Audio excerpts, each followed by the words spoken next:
The sixth country was Israel, who is the only nation in the world to never actually acknowledge possessing nuclear weapons and have never declared they exist, so nobody knows exactly when or how many were created, but lots of details have leaked. As mentioned, the Israelis were working with the French since the 50s on nuclear energy, and France helped Israel build a secret nuclear facility in the Negev desert, which became a problem in 1963 as US President Kennedy became concerned the Israelis were developing nuclear weapons.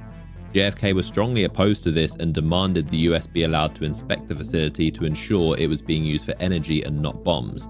Israel repeatedly denied and delayed the US demands, only allowing careful, staged inspections while concealing hidden underground facilities that were later revealed to be creating weapons. Israeli Prime Minister and founder David Ben-Gurion was reportedly obsessed with obtaining nuclear weapons, and it created a rift with the United States, who weren't close allies at the time. This cooled off as JFK's successor, Lyndon B. Johnson, was much less aggressive on preventing Israel's nuclear weapons program, which is believed to have been completed around 1967. While Israel's nuclear capabilities had been rumored and speculated all throughout the 60s, the big revelation came later in 1986. Mordecai Vanunu, an Israeli technician who worked at that Negev nuclear research center, fled Israel and leaked to the British press a massive amount of photos he took personally and documents detailing what the facility was really being used for. He was then kidnapped by Israel's Mossad in Rome after being lured there by a female Mossad agent he believed he was going on a date with. He was then sedated and brought back to Israel, where he was sentenced to 18 years in prison for espionage and treason in a behind closed doors trial. He's currently under significant restrictions to his speech and travel and has been rearrested many times for parole violations, speaking to the press and attempting to leave Israel.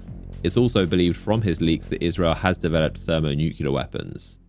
The seventh country on the list is India, who, like many others, expressed the need to have this latest technology after the Second World War, mainly for deterrence and protection from Pakistan and China. Research began in the 1940s but would take several decades to complete the process. This was accelerated after India lost a border war with China in the Himalayas in 1962 to stop Chinese aggression. It had first been developing nuclear energy, getting supplies for its reactors from countries like Canada and the US while secretly using them to develop weapons. The first test was successfully completed in 1974, codenamed Smiling Buddha, in the desert of Rajasthan, in which they called a peaceful nuclear explosion. This test drew worldwide condemnation and sanctions, as India was using a Canadian reactor provided for energy purposes and because they refused to sign the Nuclear Non-Proliferation Treaty. This is where countries agree to set rules to limit the spread and use of such weapons. However, India did deliberately refrain from fully weaponizing the technology into warheads while theoretically researching the means to weaponize in case they needed to in the future.